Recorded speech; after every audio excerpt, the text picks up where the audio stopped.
अस्सलाम वालेकुम। आज का टॉपिक हमारा इलेक्ट्रॉनिक कॉन्फ़िगरेशन रहेगा। अब फ़र्स्ट ऑफ़ ऑल हमें ये अंडरस्टैंड करना है कि इलेक्ट्रॉनिक कॉन्फ़िगरेशन है क्या? हमने कल की क्लास में प्रीवियस क्लास में हमने इलेक्ट्रॉन्स के बारे में पढ़ा था कि इलेक्ट्रॉन्स जौन से होते हैं वो शेल्स के अंदर प्रेज़ेंट होते हैं, वो ऑर्बिट्स के अंदर प्रेज़ेंट होते हैं। अब इलेक्ट्रॉन्स जौन से हैं वो ऑर्बिट्स के अंदर किसी रैंडम वे में नहीं प्रेज़ेंट होते, एक स्पेसिफिक अरेंजमेंट होती है। वो उस स्पेसिफिक अरेंजमेंट के अकॉर्डिंगली ही प्रेज़ेंट हो सकते हैं। वो they have to obey some rules over there.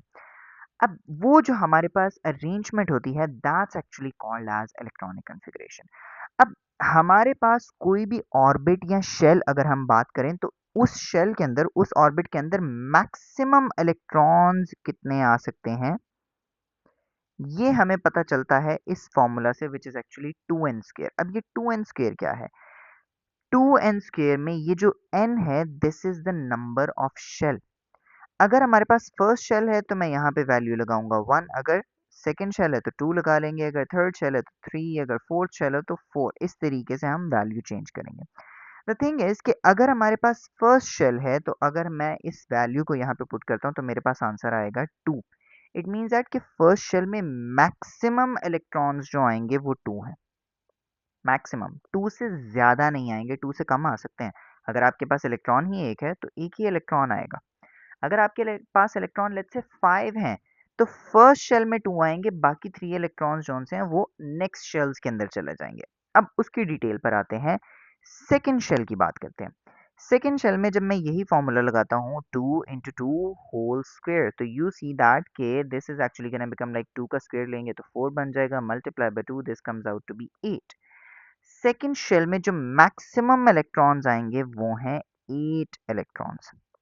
8 से ज़्यादा नहीं आएँगे, 8 से कम आ सकते हैं। एग्ज़ाम्पल लेते हैं, अगर मेरे पास कोई एक ऐसा एलिमेंट है व्हिच एक्चुअली हैज़ 7 इलेक्ट्रॉन्स, तो क्या होगा? फर्स्ट शेल में आएँगे 2 इलेक्ट्रॉन्स। पहले आपने फर्स्ट शेल फिल करना है, डायरेक्ट सेकंड शेल पे नहीं जा सकते। पहले फर्स्ट शेल फिर सेकंड।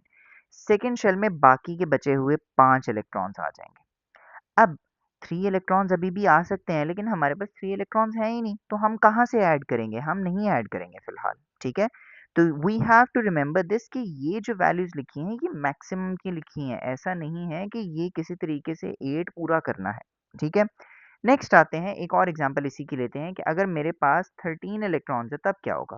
तो फर्स्ट शेल में तो 2 इलेक्ट्रॉन्स आ गए, सेकंड शेल में अब 8 इलेक्ट्रॉन्स आएँगे, सेकंड शेल कंप्लीट हो जाएगा। अब टोटल 10 इलेक्ट्रॉन्स हो गए, 3 इलेक्ट्रॉन्स रह गए हैं। वो 3 इलेक्ट्रॉन्स जोन से हैं वो थर्ड, फोर्थ अगले शेल्स में आएँगे, उसकी बात अब हम आगे करते हैं।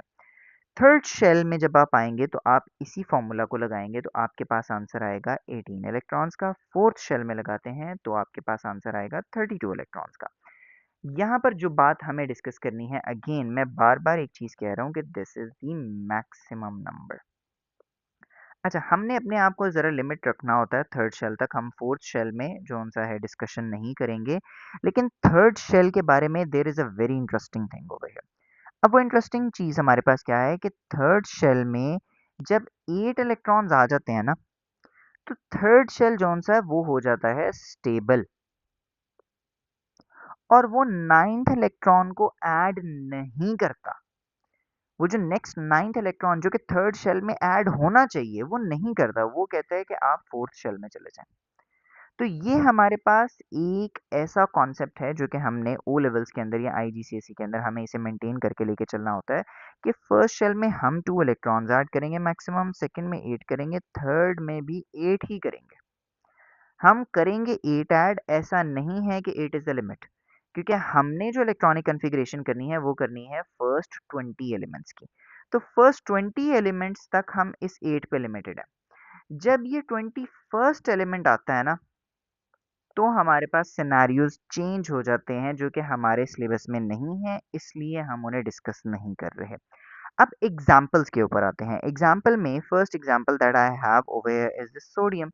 अब सोडियम का प्रोटॉन नंबर यहाँ पे लिखा हुआ है। अगर ना लिखा होता तो मैं पीरियोडिक टेबल से जाके देख लेता। पीरियोडिक टेबल में ये सिंबल अगर सोडियम का यूँ लिखा है तो यहाँ पर इसके ऊपर 11 लिखा होता, तो that is my proton number. And I know this one thing कि प्रोटॉन नंबर अगर 11 है तो इलेक्ट्रॉन्स भी 11 है। ये बात हमें पता है because it is a neutral atom, it hasn't gained or lost any electron. First shell में 2 इलेक्ट्रॉन्स आ गए, सेकंड शेल में 8 इलेक्ट्रॉन्स आ गए, बाकी कितने बचे? 1 इलेक्ट्रॉन बचा और वो 1 इलेक्ट्रॉन थर्ड शेल में आ गया। This is the electronic configuration of sodium atom. ये जो मैंने ड्रॉ किया हुआ है, this is actually the dot and cross diagram. हम इलेक्ट्रॉन्स को रिप्रेजेंट करते हैं विद अ फ्यू मेथड्स। उनमें से एक मेथड हमारे पास डॉट एंड क्रॉस डायग्राम, जो सबसे कॉमनली यूज्ड मेथड है, हम उसे डॉट एंड क्रॉस डायग्राम कह रहे हैं। अब डॉट एंड क्रॉस डायग्राम में हमने क्या करना है कि ये मेरे पास न्यूक्लियस है, this is my first shell, और फर्स्ट शेल में मैंने ये डॉट्स लगा के इलेक्ट्रॉन को रिप्रेजेंट किया हुआ है। मैं क्रॉस लगा के भी रिप्रेजेंट कर सकता हूँ, इसमें कोई ऐसी प्रॉब्लम नहीं है कि आपने डॉट यूज़ करना है या क्रॉस यूज़ करना है, आपकी मर्जी है, आप जो मर्जी यूज़ करें। बट जिस बात का ध्यान करना है वो ये है कि अगर एक इलेक्ट्रॉन के लिए मैंने सोडियम के लिए अगर डॉट चूज़ कर लिया है, तो मैंने सोडियम के बाकी सब इलेक्ट्रॉन्स के लिए डॉट ही चूज़ करना है। अगर मैंने क्रॉस चूज़ किया है तो सबके लिए क्रॉस चूज़ करना है। अब ज़रा एक दफ़ा देख लेते हैं, यहाँ पर सोडियम के फर्स्ट शेल में 2 इलेक्ट्रॉन्स मुझे नज़र आ रहे हैं, सेकंड शेल में 8 होने चाहिए, तो काउंट करते हैं, ये रहे 2, ये रहे 2 4, दिस 2 6, दिस 2 8, तो टोटल 8 इलेक्ट्रॉन्स हैं। लास्ट 1 इलेक्ट्रॉन रह गया, वो रहा थर्ड शेल में। नेक्स्ट एग्जाम्पल पे आते हैं, chlorine 17, 17 mean 17 protons and 17 electrons. अब 17 इलेक्ट्रॉन्स के अकॉर्डिंगली इलेक्ट्रॉनिक कन्फिग्रेशन सबसे पहले करनी है, तो फर्स्ट शेल में 2 इलेक्ट्रॉन्स आ गए, बाकी कितने बचे? बाकी बचे 15, तो इसका मतलब सेकंड शेल में 8 इलेक्ट्रॉन्स चले जाएंगे, तो सेकंड शेल में 8 आ गए, टोटल 10 इलेक्ट्रॉन्स हो गए। बाकी हमारे पास कितने बचे? 7 रह गए हैं, अभी भी 7 इलेक्ट्रॉन्स रहते हैं। ये 7 इलेक्ट्रॉन्स जाएंगे थर्ड शेल में। So in this way, I have this electronic configuration as 2, 8 and 7.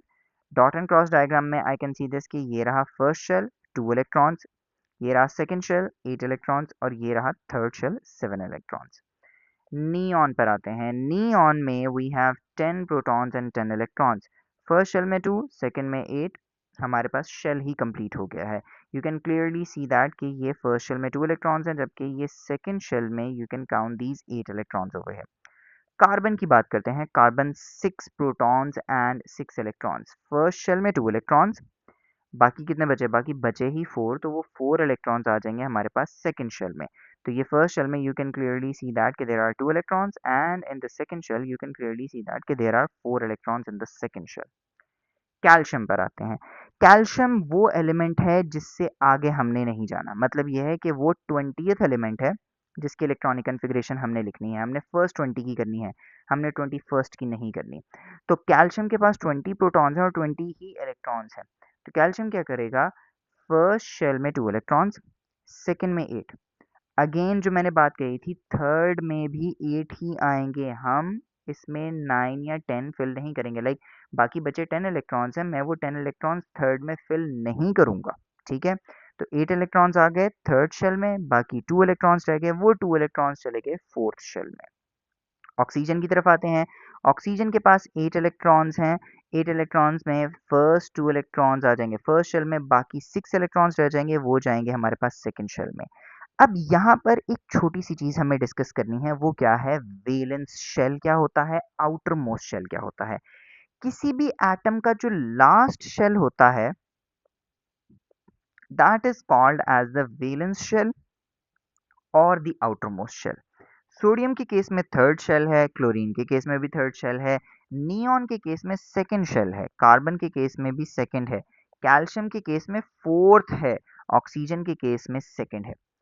तो ये हर एटम के ऊपर डिपेंड करता है, और ये हमारे पास लास्ट शेल होता है, जो भी एंड पर नजर आएगा, we will call that as the valence shell. अब before ending this video we have to study this one thing कि स्टेबल इलेक्ट्रॉनिक कन्फिग्रेशन का मतलब क्या है। हमारे पास हर एटम की ना एक कोशिश होती है कि वो स्टेबिलिटी अटेन करे। अब स्टेबिलिटी अटेन करने के लिए इलेक्ट्रॉनिक कन्फिग्रेशन स्टेबल होनी चाहिए।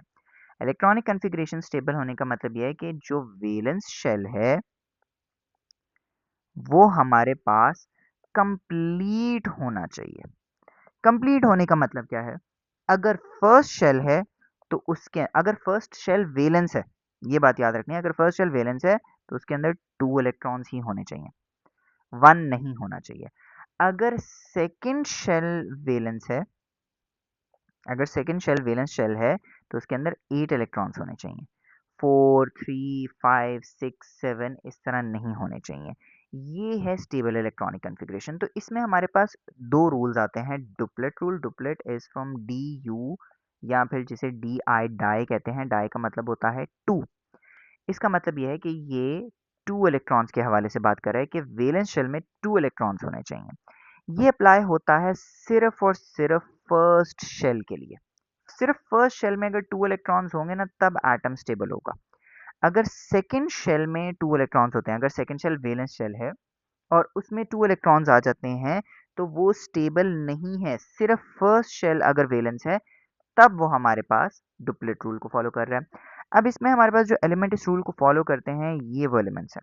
हाइड्रोजन, हीलियम, लिथियम, बेरिलियम और कभी-कभार बोरॉन भी हमारे पास इसी सिनेरियो में आ जाता है।